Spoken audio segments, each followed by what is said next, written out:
Our ancestors made sense of reality by telling each other stories of their gods.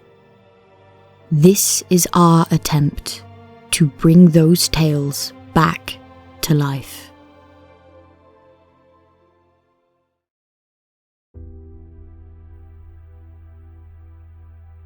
There are many famous giants in the stories told about my family.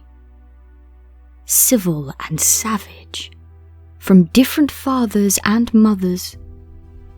But the first race of giants were born from me. I am one of the oldest beings in this universe, for I am the earth itself.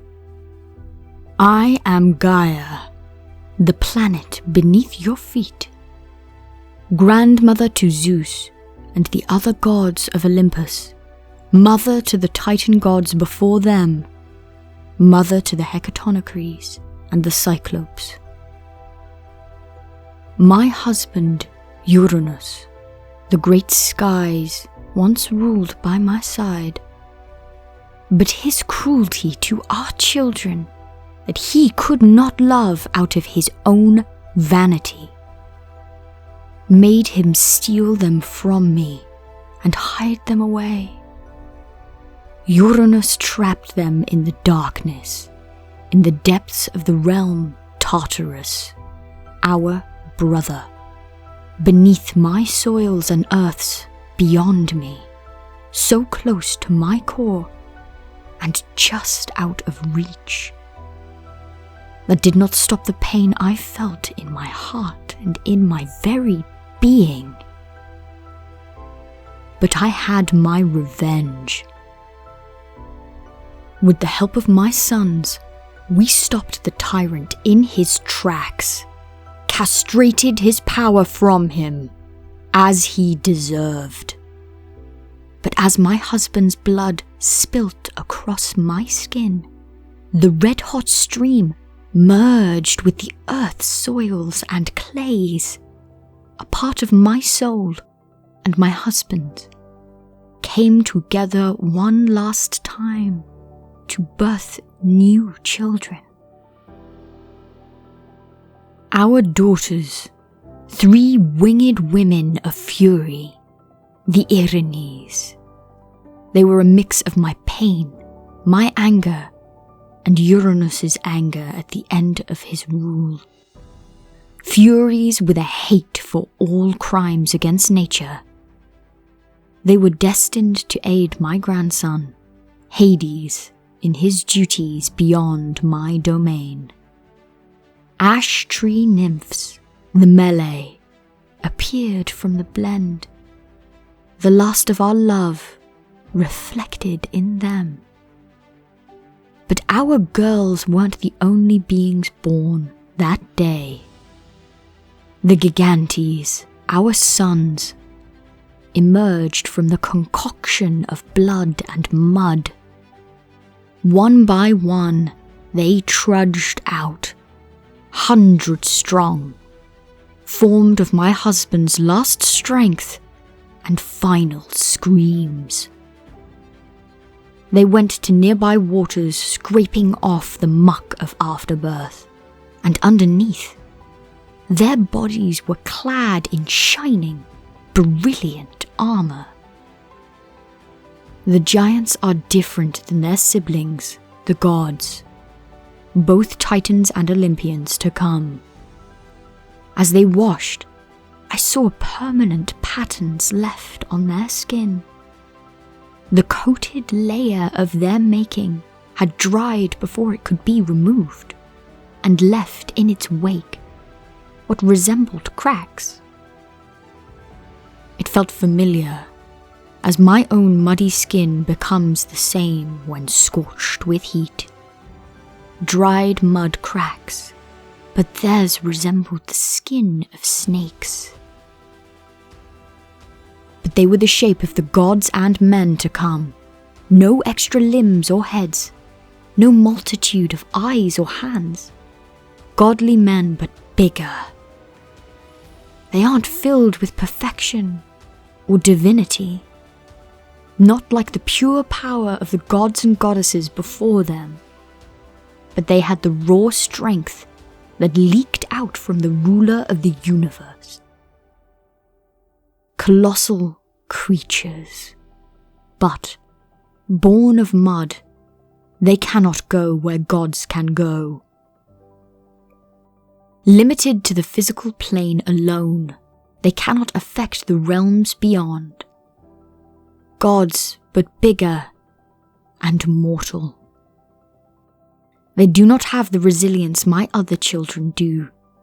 A giant can be struck down dead and still live, but only with my aid. I heal, revive, and protect my mortal sons. With my power, they are untouchable. Immortal, when stood upon the land the blood spilt. But they hold more of their father in their souls, formed from the bitterness my husband felt in knowing he had been betrayed, and all the rage, the pain, the sorrow, all the emotion that eked out of his withering form were all left to them.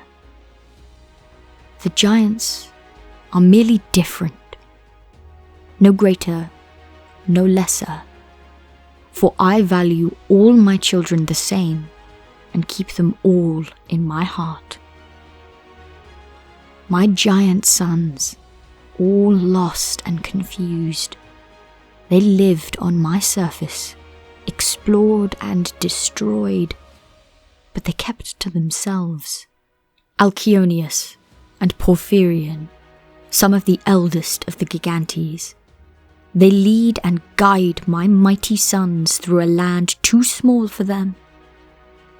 Mimas, Polybotes, Enceladus, Clytius, Damisius, and all the other Gigantes follow them without question. There is a rage in them all, a need for violence, but I cannot blame them. Born from a violent act, it is their nature. It is their blood. Like the sons that were callously taken from me, the Cyclops and Hectonicaries, creatures of rage and pain, and no place to put it. It is their father's fault. He made them like this. It is only my influence that makes them salvageable. My influence that keeps them in check, that calms their aching minds and souls. And when the tyrant Uranus was finally subdued, I thought of my family, together, happy and whole. It is all I have ever wanted. Which is why the events that followed the fall of their father have been so painful. The rule of the Titans, my saviour son, Cronus, he who took the power of the universe for himself, and turned into the next tyrant. He promised me he would release his trapped siblings, embrace them like his father never did. But he lied to me. He went down to Tartarus and looked deep into the pit that held them and left them there to continue the prison sentence that was given to his brothers that had done no crime. I watched my son become warped and twisted, savage and selfish, and when he trapped his own children not in some prison, but in himself, for he ate them. I could no longer stand idly by. I helped my daughter Rhea, wife to Cronus, save her son. And my grandson Zeus was born.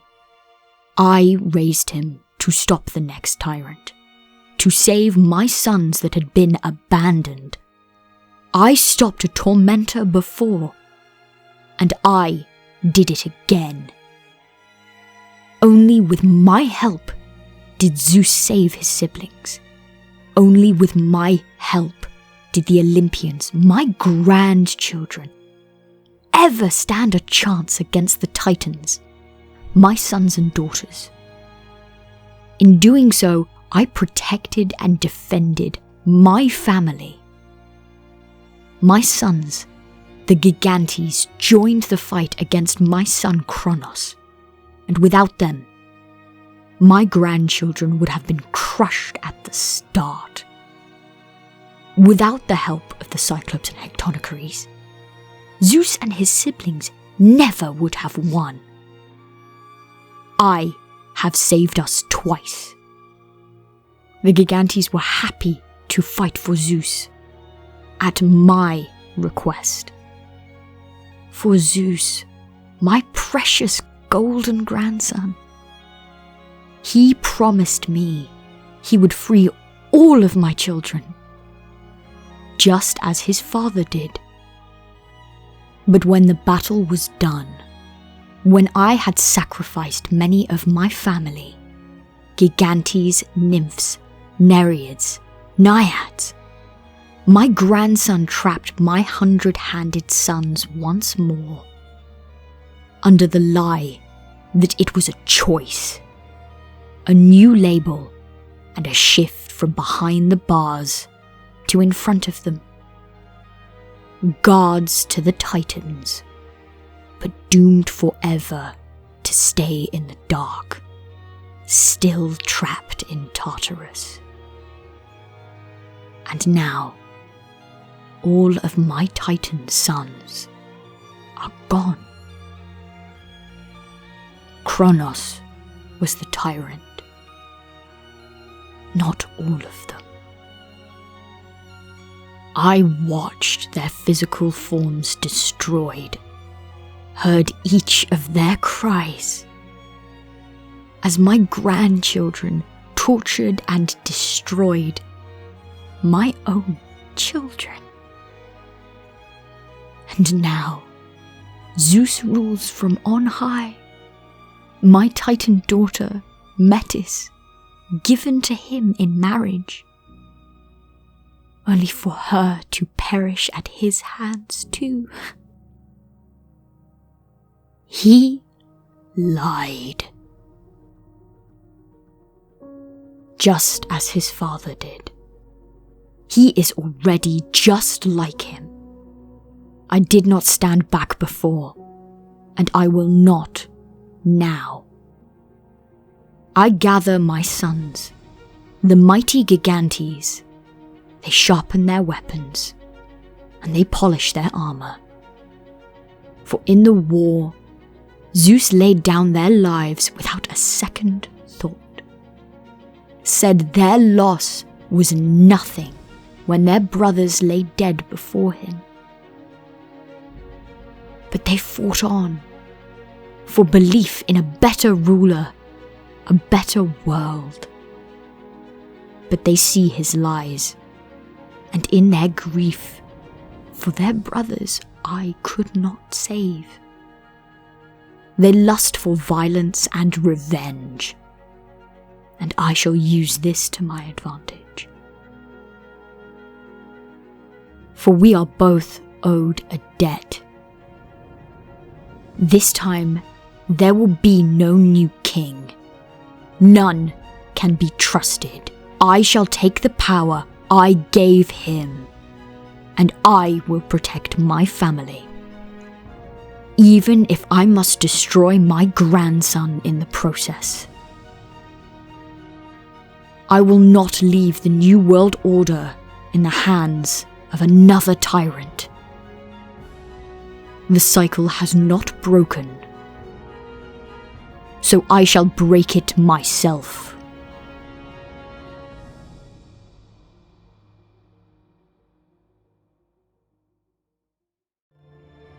Living Mythology is our attempt to bring the stories of our ancestors back to life. They explained their universe through the medium of their religions. Their gods were not distant beings of academic study.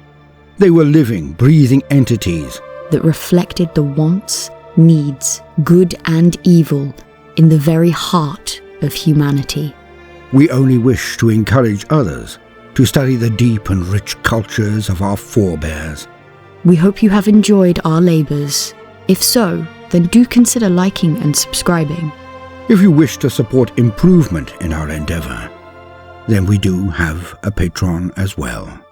Until next time, be good to all, but most especially yourself.